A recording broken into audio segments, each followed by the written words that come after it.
Welcome back, everybody. Thank you for watching another video. Today we're going to be comparing the Taurus G3C against the Ruger Max 9.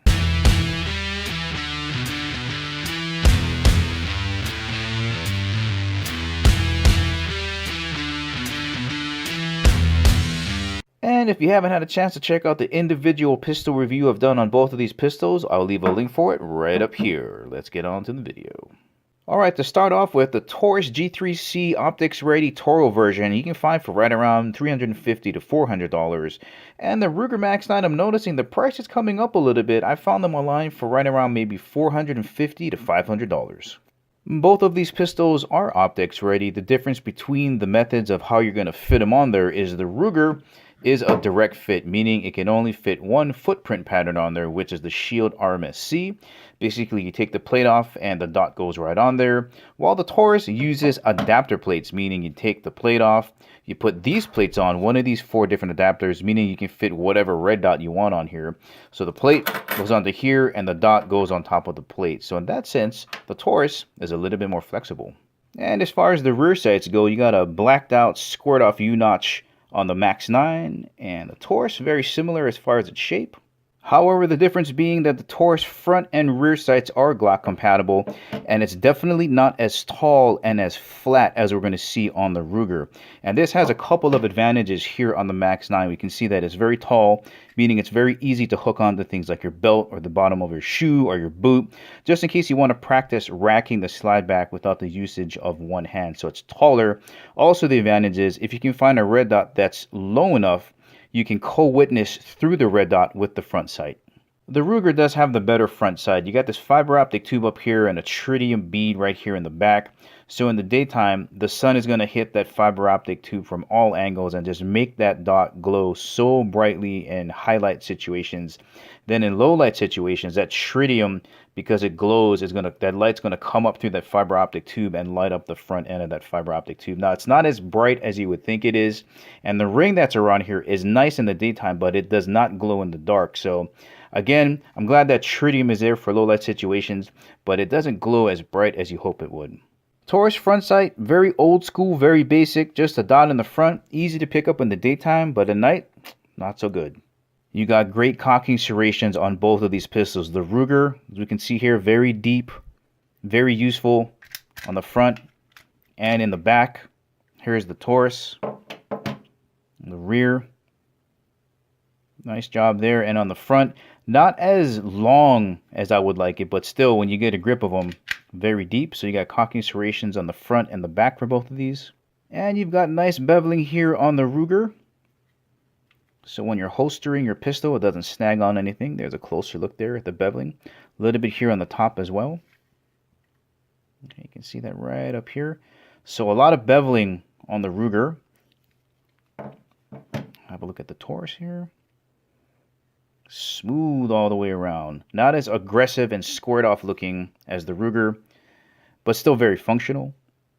And before moving on, let's get the slides back to back so we can see the thickness difference. The Ruger slide is under 1 inch, so it's thinner than the Taurus. All right, I'm going to line these up here. There we go. The Taurus is going to be a little bit longer in length. I'm going to put the chambers next to each other there so we can see what the thickness difference is. Ooh, yeah, that Ruger is thin. We got no accessory rail here on the Ruger. Nice big trigger guard with a nice deep undercut so you can get that finger under there for a better grip on the pistol. We do have an accessory rail here on the Taurus. Nice little curvature here in the front guard for people that like to sneak their pointer finger around on their support hand for shooting like this. Right, like that. Really thick trigger guard and a pretty minimal undercut here on the trigger guard. And as far as controls go, both of these pistols have thumb safeties.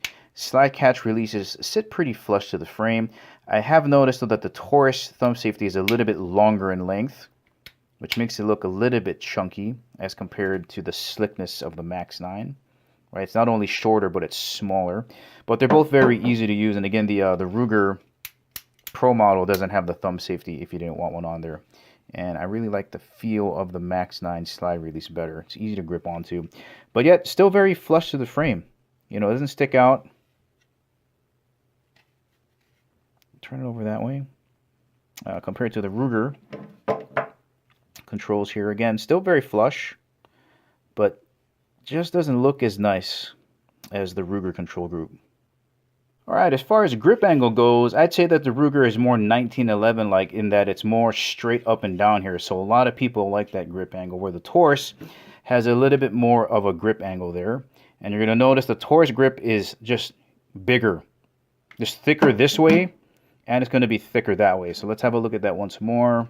Okay, just a larger grip, turning it sideways. You see that that grip is just thicker on the Taurus, which is on the right here. Now that has a direct effect on the deepness of the tang. They both, you know, probably about the same deepness as far as tang area goes, but because this grip is smaller, your hands can get a little bit deeper in here, and when you're hanging onto the Ruger, it feels like you get more support as compared to the Taurus grip, where it's so thick all the way around. With right around that same tang deepness, it doesn't feel like it goes deep enough into your hand. Not that it's uncomfortable, it just doesn't feel as supportive as the Ruger. Also take into consideration the aggressiveness of the grip texture here on the Taurus as compared to the grip texture on the Ruger. A little bit smoother, a little bit more enjoyable to grip onto. So for me, I think the Ruger has the better comfort as far as grip goes. Having a look at the magazine release button, I like that circle shape. I like the design, sits very flush to the frame. Most importantly for me is I don't have any issues kicking out that magazine when I'm pressing the button. Again, when you're in the shop and you're practicing releasing the magazines, the button really sticks out on that side, so you want to make sure that your fingers aren't covering it. Otherwise, you might not be able to push that button in far enough to eject the magazine. But like that circle design on the Ruger, on the Taurus, a little bit different design. Still sitting very flush to the frame. And again, very easy just to take your normal grip and punch out the magazine. I would say that I have less issues with the Taurus though. Even though it's a bigger grip, the magazine button is very easy to kick out that magazine. The Ruger comes with two magazines. You get one flush 10-round magazine, and it does have a pinky extension if you wanted to use that 10-rounder. And then the other magazine is a 10-round magazine with a 2-round extension. So now you have 12 plus 1 there.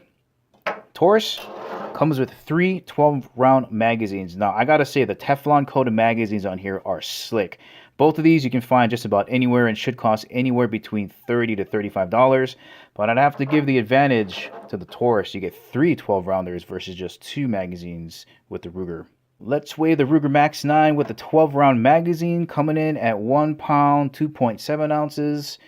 Taurus coming in here, 12-round empty magazine, coming in at 1 pound, 6.1 ounces.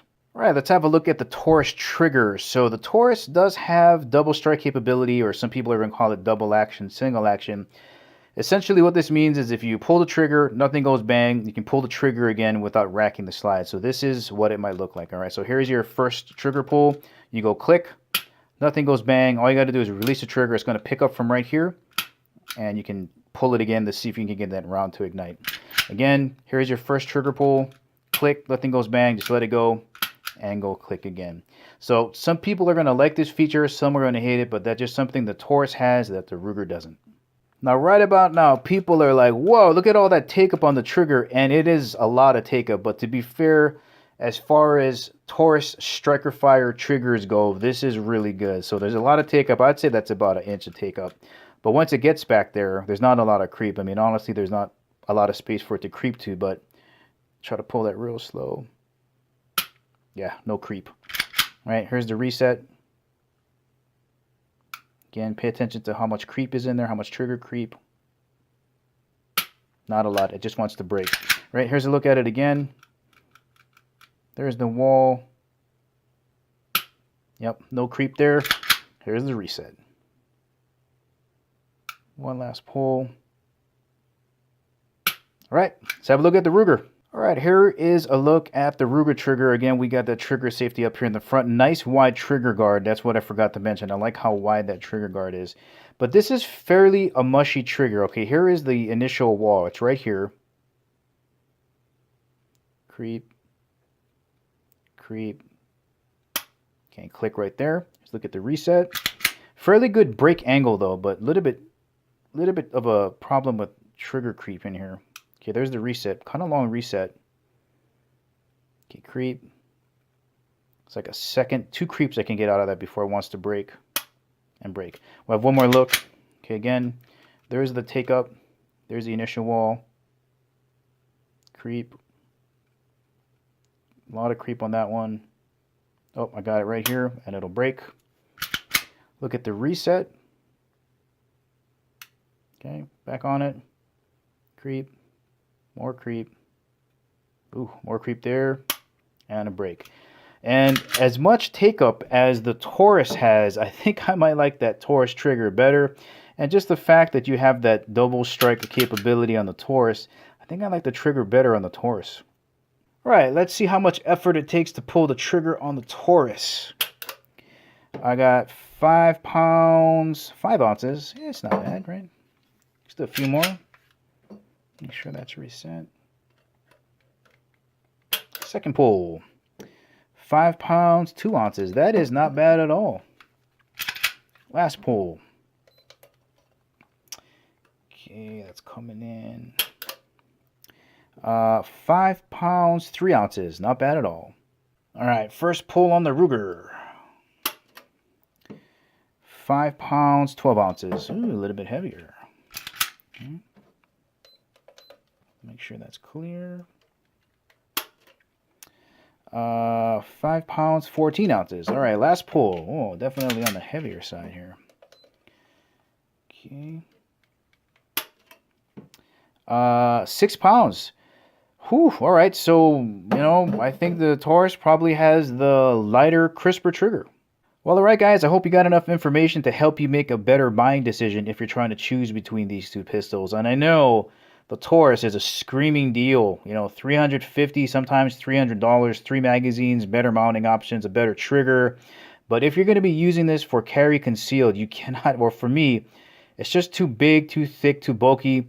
When you get your rounds in there, it's going to weight you down even more. And I know it may only seem like a few ounces of difference, but it's the size. This is a thinner pistol to carry. It's going to be much more comfortable. So to me, if you're going to be using it for CCW, go with the Ruger Max. But if it's just for kind of a house gun, for home self-defense, either one of these would be good. But if I was going to use it for home defense, I might want to go with this one because you get 3 magazines versus 2 here on the Ruger.